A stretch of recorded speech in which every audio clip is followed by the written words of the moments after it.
And winner, winner, chicken dinner. Win. This guy so much sack. He protect, he attack. This why no more homo erotic rocket ranches. Got it? Got it. Oh, jeez.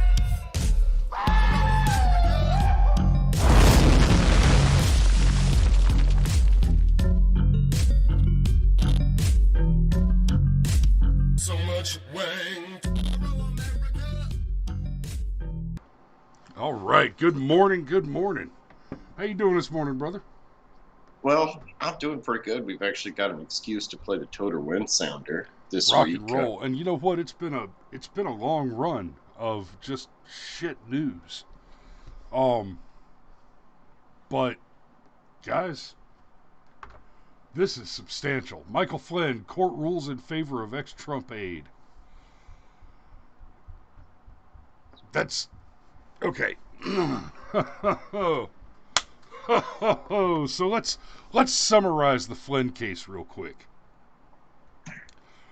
So what happened was Michael Flynn was about to be on the cabinet, was on the cabinet for Donald Trump as the national security advisor. Got busted for having a conversation with a Russian. And then, of course, it turns out that, oh, wait, no, the Russian he was in a conversation with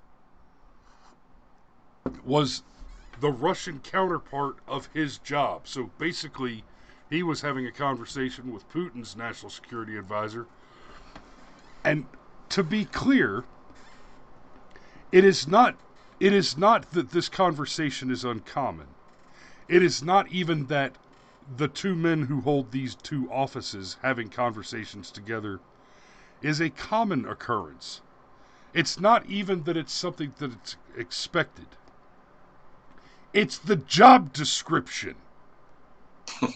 Yeah, Ambassador Kislyak. Same Ambassador Kislyak that somehow got wrapped up in Jeff Sessions. But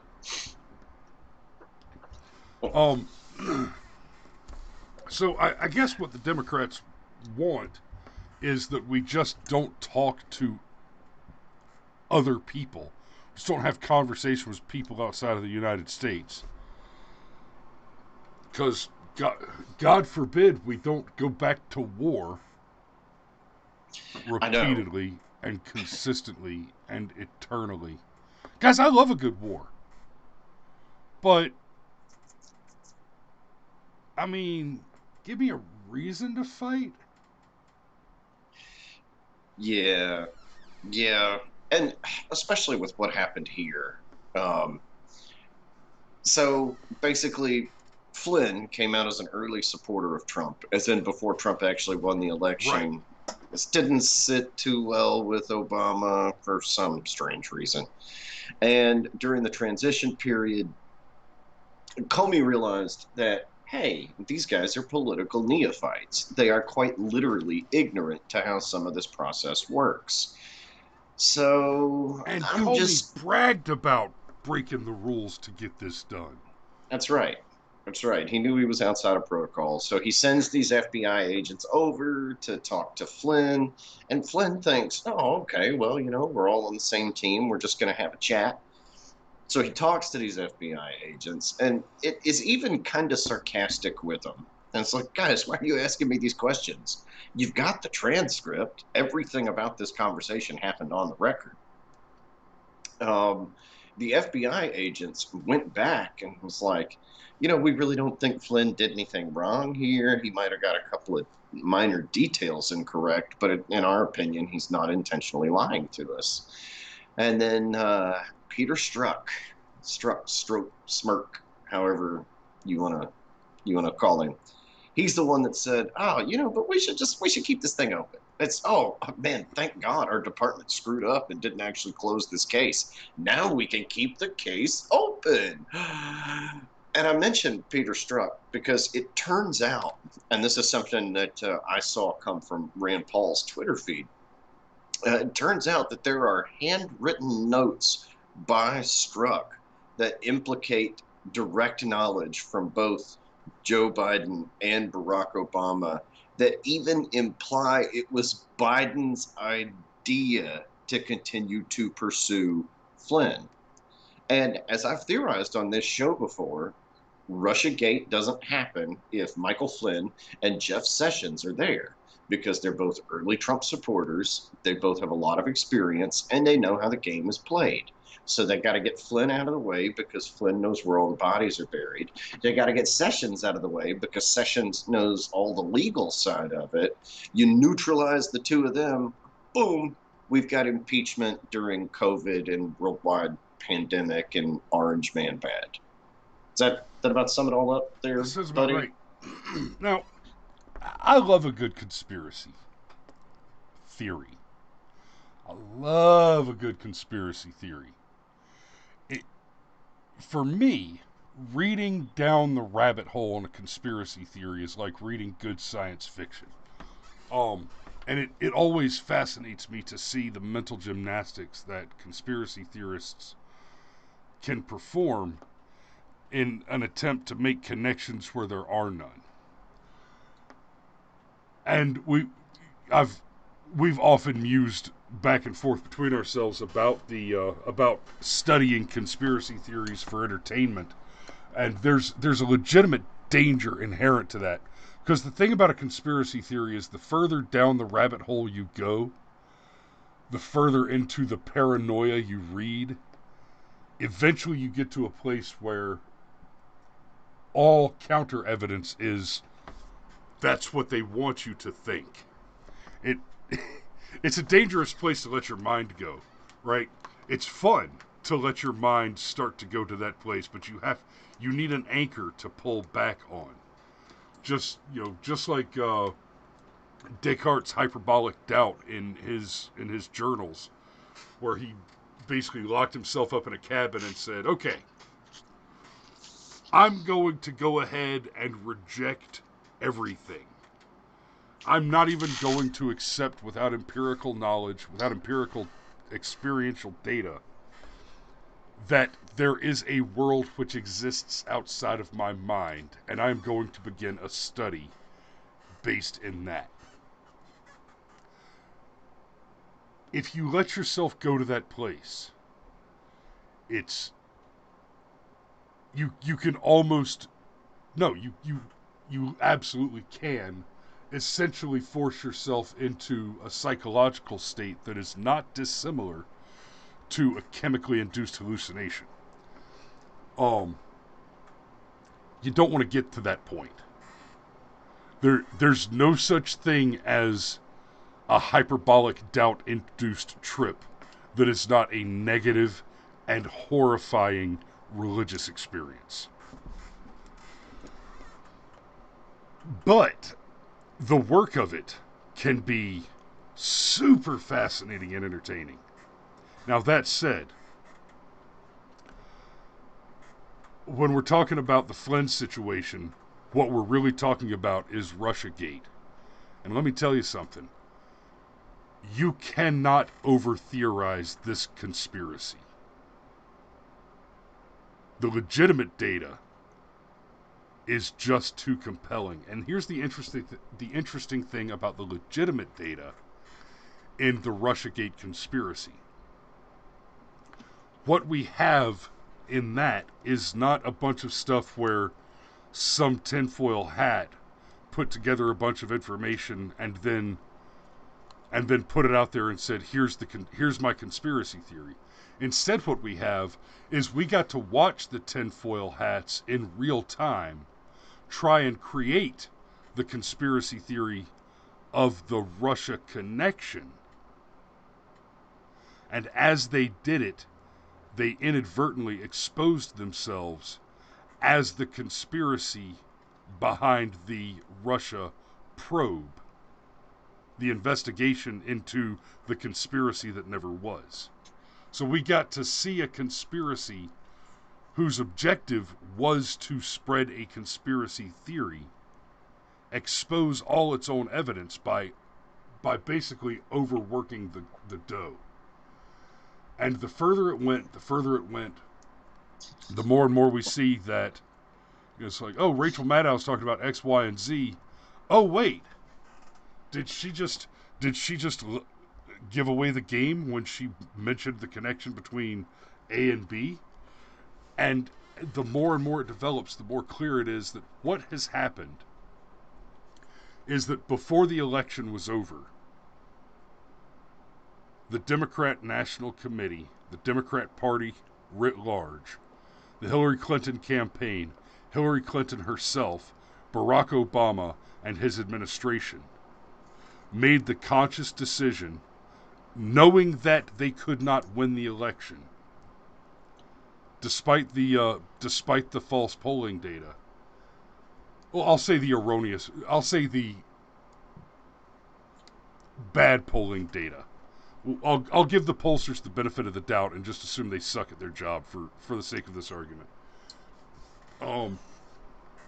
Despite the data that was being published by the pollsters, the Democrat machine understood that they were not going to win. They knew it. And so they decided to just go ahead with the sabotage. They opened up full bore to sabotage the Trump campaign from day one. And now we're seeing a little bit of vindication here. So, let's get back into the kind of summary of the Flynn case. So, they tried to drum up charges against Flynn for collusion.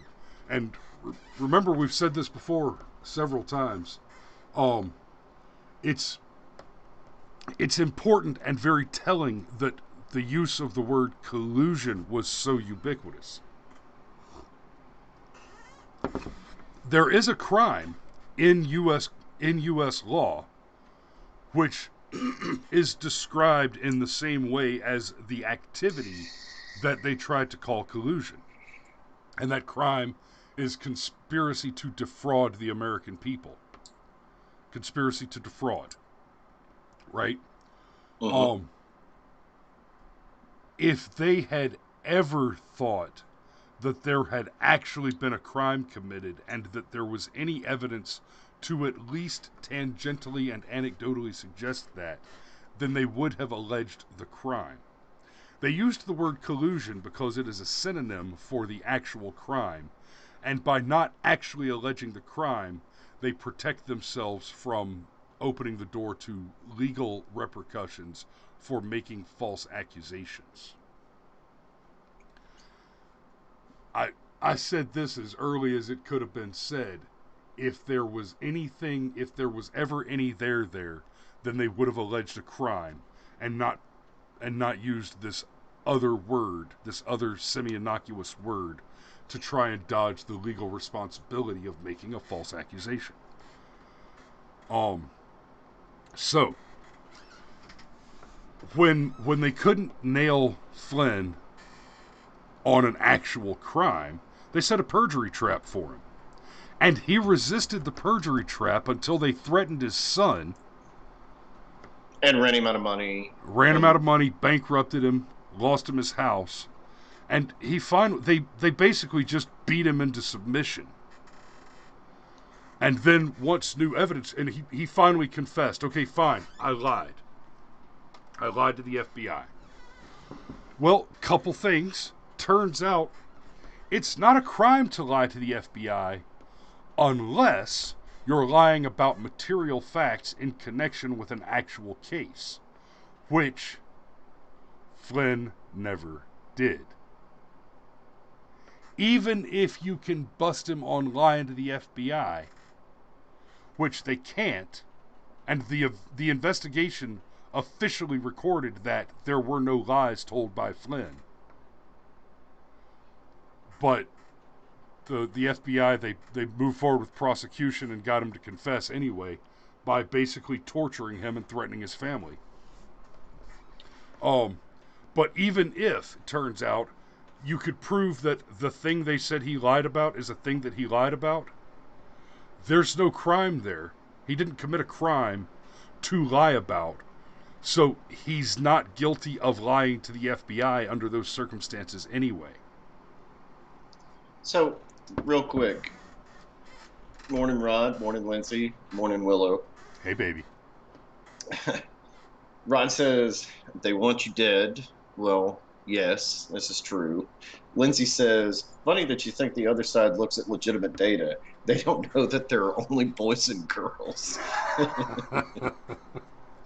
And Willow says they could be crooked and incompetent, and the things we do for our kids. Yeah. The thing that we do so that we do not experience genetic death. That is entirely correct. Yeah, Kindergarten Cop would have been a very different movie in 2020. Girls have penises and boys have a vagina. Oh, that's going to end up being one of those things that's problematic. Actually, Rod makes a point. Yeah, they put Flynn through a very expensive, very public, very humiliating struggle session and threatened his son, and he broke. And that's the thing about struggle sessions. And honestly, that's the thing about any form of torture. Doesn't matter how tough you are, everybody breaks eventually. That's just a fact. I mean, it just is what it is. So, well, I mean, I guess you could die before you break, but that's not really the one you want. One could argue that's still a form of breaking. Anyhow, So let's let's finally bring it around 15 minutes in. We've been talking about how Flynn got to where Flynn is. Well, the evidence has mounted. There's a pile of evidence that basically says not only did the FBI act wrong in this case, but they did it intentionally. They went out of their way to set a perjury trap for a man who had been cleared of all charges. It became very clear that there was never actually an evidentiary basis for a criminal investigation to begin with. Right? In in all honesty, Flynn has a good case to make against the FBI for a wrongful prosecution on the whole investigation to begin with. Um, not to mention his legal team. right. Before oh yeah, there's a whole that's a whole other kettle of fish. The incompetence of the legal team. It looks like his original legal team. Right. It looks like his original legal team was not actually incompetent, but rather corrupt. It looks like his original legal advisors, the ones that advised him to plead guilty, were on the payroll for the cabal. So the evidence mounts, and it's very clear that what has happened here is Barack Obama at least knew that this was going on and quite possibly ordered it. Now we have more evidence that makes it look like Joe Biden, it was actually Biden's idea to do this whole attack. I mean, only according to handwritten notes by Peter Strzok. Right. Strzok. And let's not forget, Peter Schmuck is the guy that said, don't worry, we won't let him become president. I'm paraphrasing because we haven't broken the F-bomb barrier yet. Morning, Danny. And so the evidence has become so clear that this was an intentional, pre-planned perjury trap for the explicit purpose of removing Flynn from office, that the prosecution has withdrawn the case. So the defense has filed for a dismissal, the prosecution has withdrawn, and the judge, I can't remember the judge's names off the top. Guys, I have to remember too many damn names as it is. I'm trying this to whole keep thing up. has so many names wrapped up in it. Lisa Page and Peter Strzok and James Comey and Clapper and Brennan. And do you remember when we did the big spider web and when we finally ran it through the simulator, we were shocked at all the different ways everything bounced and connected together? Yeah. And it's the spider web on this thing is just alarming. So anyway, the judge in the case basically refused to dismiss it, refused to drop it. Now, as I understand it, in a case like this where the prosecution has withdrawn the charges and refuses to go forward, the judge does not judges do not have the authority to bring prosecution, to to file charges against somebody. It's not what a judge does. So, for the judge to sign off on the case as dismissed, once the prosecution has withdrawn the case, is basically a formality. He doesn't actually have the authority to continue. Well, that's why he. Well, that's why he filed the brief that said, wait a minute, we need opinions from other lawyers to make sure all this is on the up and up. Yeah, and so he filed the amicus brief to bring in outside counsel, and went forward and basically decided that he was just going to prosecute the case himself. He wasn't going to let it drop. So the big win, 20 minutes in, let's talk about the Totar Win. So the big win is this. Another federal court has moved to dismiss charges against Michael Flynn. Another court has come in and said, no, you have to drop the case now. Yeah, he's not entirely It's not over yet. Yeah, Flynn's not entirely out of the woods, but it's over. Yeah, it's the beginning of the end. I think it's fair to say that. So, Patriot Michael Flynn finally, years later, has actually got a shot at getting his life back, and I'm going to call that a Totar Win, because we predicted. I mean, years ago, the joke used to be that, and I made it on air, if Jeff Sessions is a Russian asset, I'll literally eat my shoe. Like, I mean, come on. I'm a Southern man with an accent whose middle name is Beauregard actually worked with the Russians. And I think this explains Trump's hostility towards Sessions after Sessions recused himself, because he intended for Sessions to be the legal shield. And I think it's fair to assume Sessions saw what happened with Michael Flynn and went, that's not happening to me. I'll just ride this out, and then when it's all over, I get to be vindicated. And that's what I think happened there. And I think Trump had every right to be frustrated with Sessions. It's easy for us to judge, Monday morning quarterback. But I remember in the moment being disappointed that Sessions immediately recused himself. I'm still disappointed that he immediately recused himself. It was a coward move. Yeah. But nonetheless, this is vindication. I mean, do you remember when Trump made the comment about they're wiretapping my phones, and everybody was making fun of Trump? Cell towers. Nobody wiretaps anymore. Oh, yeah? And I'm sure you haven't used the phrase, I videotaped it on my phone. I'm sure you haven't said that. Or I'm sure you haven't been watching a show on Netflix and you didn't quite catch what somebody said. And then you decided to rewind it. Yeah. So shut up with it. Don't shut up with that bullshit. Yeah, read yourself some Bertrand Russell, understand emotive conjugation, how words have two components in their meanings, and hell, read yourself a book. Any book. Start with Harry Potter if you must, but Jesus. Read. Oh, hey, before we run out of time here. Yeah. Can we talk about the thing Cameron was right on? And I'm especially happy with myself because I don't mind admitting that we almost skipped over this story, and moi insisted we talk about it and make the point about how this is going to turn out to be a total bullshit sandwich. And so I have a question. How much news could a fake news fake if a fake news could fake news? Fake news.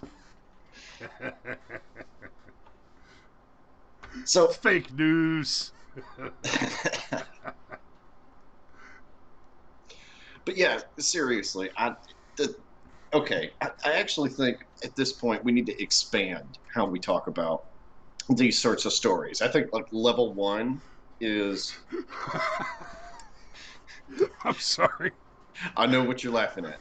I think level one is Dendu. That's like strike one. As soon as you hear Dendu, Dendu nothing. Yeah, Dindu, Yeah, liars. okay. Level two, level two is hate crime. Now that's strike two. You need to be doubly suspicious. Okay. Level three, if there's a noose. If there's a noose, if the if there's a noose, no, 100% of the time, every time, every time. I mean, and here's the deal. I was having a conversation with somebody, and when this first broke, that it turned out that this pull cord had been there since 2019. This person pointed out to me, said, "Well, this was a situation. Could have just been an honest mistake." And I said, "Okay, fine." You Yeah, know, it could have been. And then Bubba Wallace decided to talk to Don Lemon in one of the cringiest Don Lemon interviews ever. And that's saying something because And he Don decided to double Lemon, down.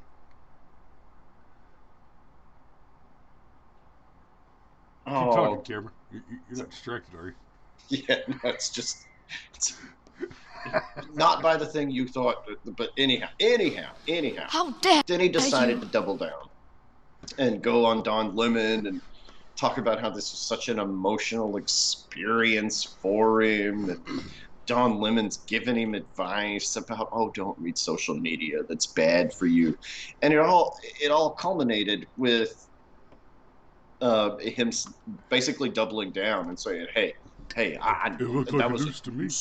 that was what it amounted to. So, man, I've been in garages for years. I've never seen a pull cord that looked like that before. And it's like, Bullshit. I, and even if that's not bullshit, like, I mean, I'm sorry. I'm sorry. Miss me with your bullshit. It's a pull cord, right?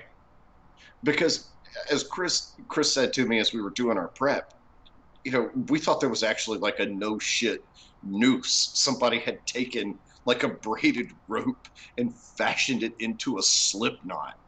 No, it just turns out somebody had tied a loop into a pull cord that's on every single garage in NASCAR. And it Yeah, turns out, when the news broke and it all happened, this is what everybody thought he said.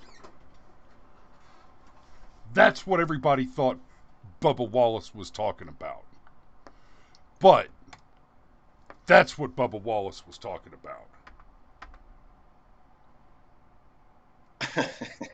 I know. And the fact that you just have to jump straight to, and here's the thing, this is important. Hangman's noose, convenient pull cord. It turns out that for all sorts of security and ethics reasons, you don't actually know which garage you're going to get assigned to up until just a few days before the race. And that's because they watch these cars. And you can literally be fined for having certain things in your car be off by millimeters because everything is so strictly governed. Danny says it's a loop like the loops in the trees in the park in California. Yes, a lot like that, as a matter of fact. So, okay, real quick aside. There was another incident recently in like last week, where there were nooses hanging from trees all over these parks in California, and it turns out what it was. It's a black guy that owns a gym, and the ropes were there. It was just to be a loop, so he could do chin ups for doing chin ups as you're doing a run, right? And I'm sure that he didn't. I'm sure that he didn't hang those up so that there would be a big racial outcry that got the name of his gym to be a national news item for advertising purposes, so that he could recover some of the lost revenue from the shutdown. I'm sure that wasn't a factor at all. There you go again, conspiracy theorizing. So anyhow, and I'll get to your question here shortly, Danny, because that's part of where I was going. Long story short. Oh, well, I'll answer the question right now. It doesn't matter. Keep moving and then ask me why. Long story short, there's no way to know which garage Bubba Wallace would have gone to. You just couldn't know. And that's why the racists went and hung pull cords in all the garages. Stop. But as far as did Bubba Wallace see the news, the story is that NASCAR brought it to his attention. That is the story. Apparently, the president of NASCAR came and cried, "I can't believe this happened." You're telling me the president of NASCAR didn't understand that this was a fucking pull cord? Oh, there was the F-bomb. My bad. Oh. And he's none. There you go. But seriously, you're telling me the president of NASCAR didn't understand that this was a loop tied into a pull cord? I'm sorry. You're a liar. I tell you what's far more likely. The driver that openly supports Black Lives Matter saw an opportunity and capitalized on it. And I've heard race fans say something to the effect of, "Oh, but Bubba Wallace is so nice, and this is just so out of character for him." I was like, really? I remember we all used to think Tiger Woods was so nice. Oh, I remember we used to think Bill Cosby was so nice. How did that work out for everybody? I mean, so yeah, at some point in time, he saw something. He saw a picture of it, or so he claims. He claimed he saw enough of it to go live on CNN and have the cringiest conversation with Don Lemon and discuss how I know what it looked like. So, whatever. How much news could a fake news fake if a fake news could fake news? That's my question.